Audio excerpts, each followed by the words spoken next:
Good morning, everyone. Welcome to Science with Jane.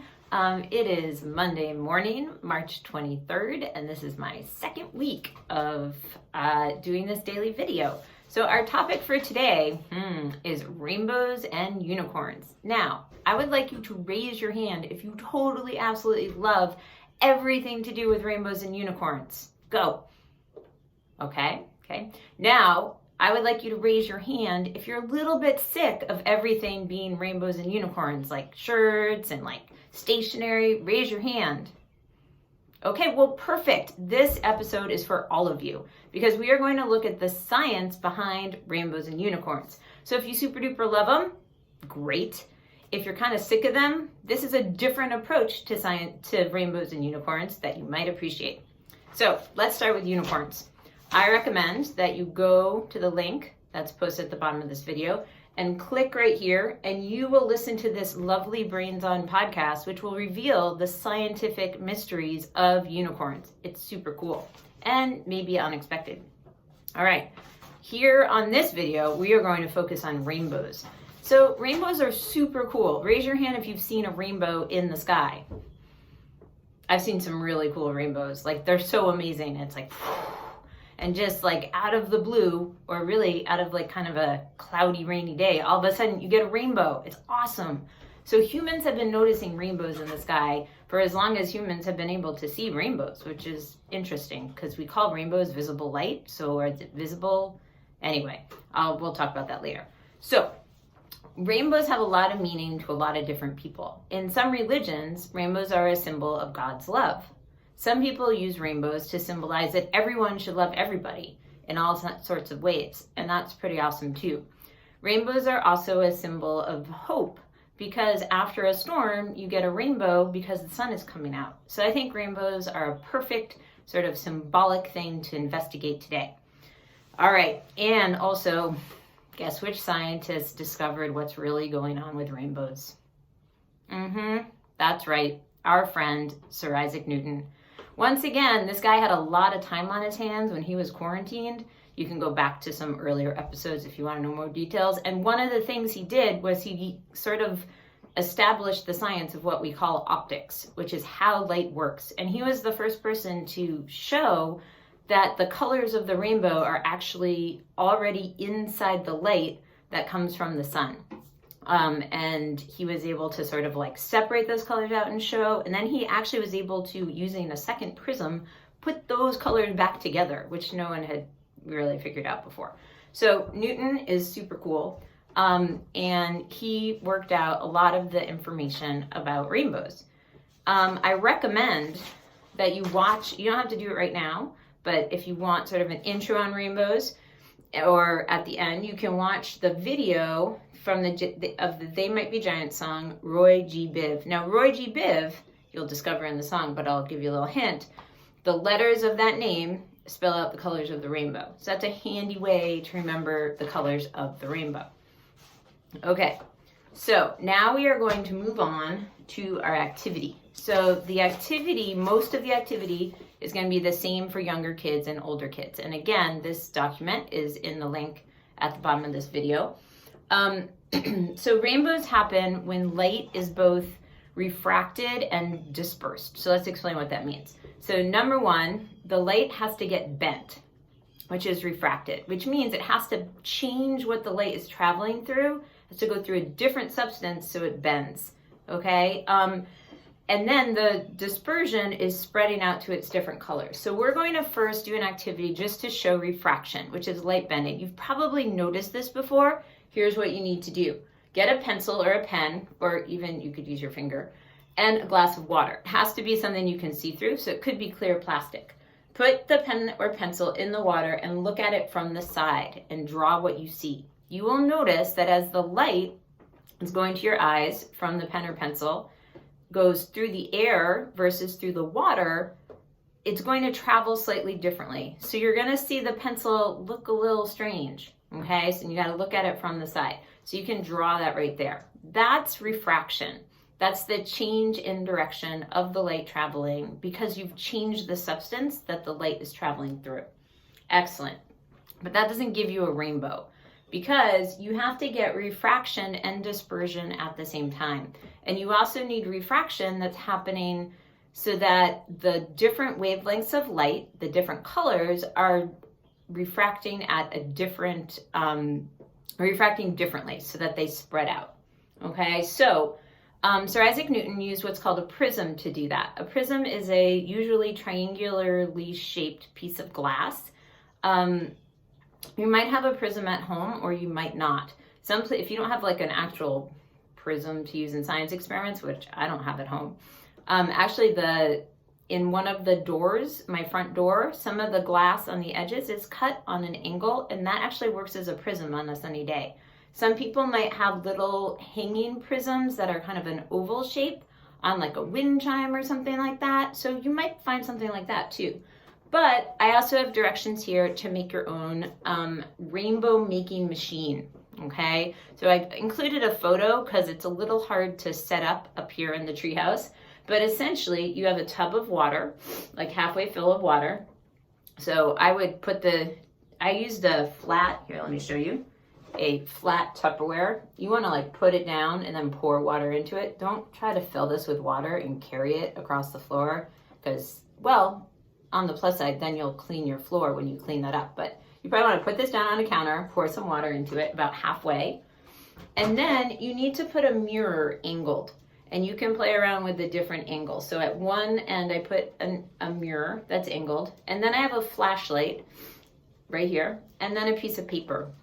The idea is you want to make the light from the flashlight shine and hit where the water and the air meet on the mirror. This is going to do a couple of things. First of all, it's going to refract the light because of the difference between the air and the water. And then it's also going to reflect the light because the mirror is reflecting the light. Reflecting means it goes back the other direction.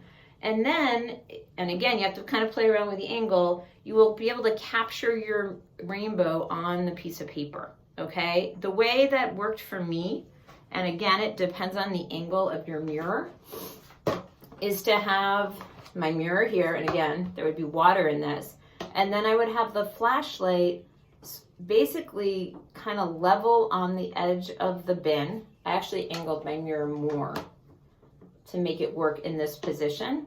And then I put the paper on above the flashlight, okay? And that gave me a rainbow on the mirror. My son did a little earlier and he had the mirror angled more steeply and kind of shone it like this. And the rainbow actually appeared down here, okay?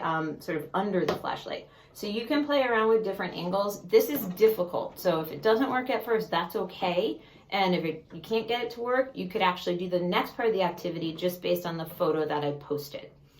It also kind of works better, you'll be able to see it more clearly if you turn the lights off in your room, or at least turn some of them off. It doesn't have to be totally dark, but you'll be able to see it better if you don't have like a giant bright light shining. Okay, so that's the setup. And then on the next page, here you go. There's a place for you to draw your rainbow that you saw. You can either just draw the rainbow or you can draw the whole setup, okay? It's up to you. And can you see and label all the colors? So red, orange, yellow, green, blue, indigo, and violet. Now, in this setup, you might not see all of the colors super clearly. That's okay, just label the ones that you do see. All right, this final activity is different for younger versus older kids. But older kids, you could do both if you want. This is a rainbow scavenger hunt, a challenge. Can you find something that matches each color of the rainbow? So you can look around at home, or if it's not snowing outside, kind of sounds like it's snowing outside the treehouse right now, you could go outside and look and find something that matches each color of the rainbow, and you can write or draw what you find here, okay? You could actually color in these colors too on this chart and, you know, color the color of the thing that you found if you would like to.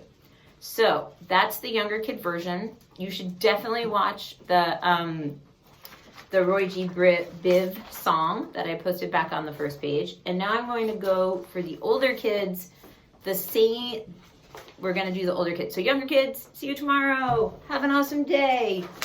I'm finding the correct paper. All right, older kids.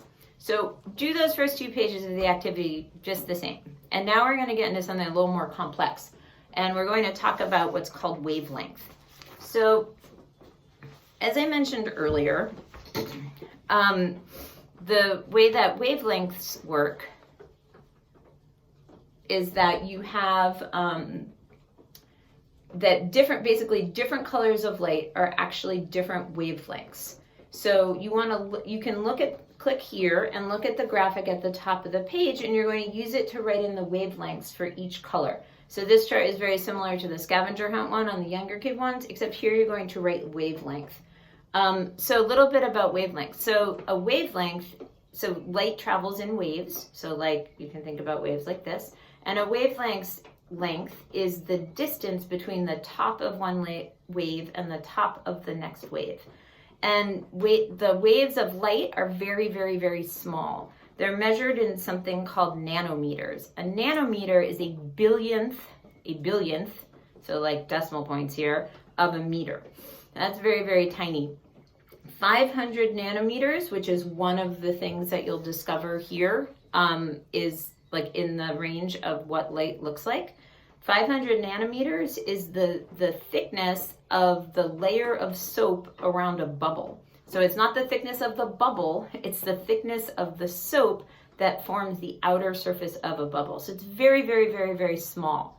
And because different colors have different wavelengths, we have things that we notice here on Earth. So for example, the reason that sunsets tend to look in this red, orangey range is because the wavelength, or sunrises, the longer wavelengths of light can actually travel around the curve of the Earth and hit your eyes even after the sun is set. And that changes the color of the sky because we're just seeing those wavelengths of light. There's a really cool website here from NASA that I think has some other really good graphics and illustrations of how light and wavelengths work together. This is something that, as you might imagine from the NASA link here, astronomers use a lot because light is one of the things from the universe that comes to our planet that we can detect. So it's one of the main ways we know about space. Okay, so that's the information here. I'm going to say one other quick thing just about real rainbows. So a real rainbow works because you have water droplets in the air and you have the light from the sun passing through those water droplets. The water droplets do what we did in our little rainbow making machine. They both refract, which means they change the direction of, and they disperse, so they spread out the light, and they also reflect it. So within the little water droplet, you have sort of the combination of the mirror and water and air surface working to change how the light is behaving and spread it out to make a rainbow. So that's the science behind rainbows. It's actually really, really cool, both from sort of a symbolic, like we're full of hope and they're beautiful and awesome and amazing, and also like this is like super cool science that Newton figured out a long time ago that scientists are still using to find out more about our universe. All right, I hope everyone had a great day, and stay warm because it's a little chilly and kind of yucky today, and stay at home. Okay, bye.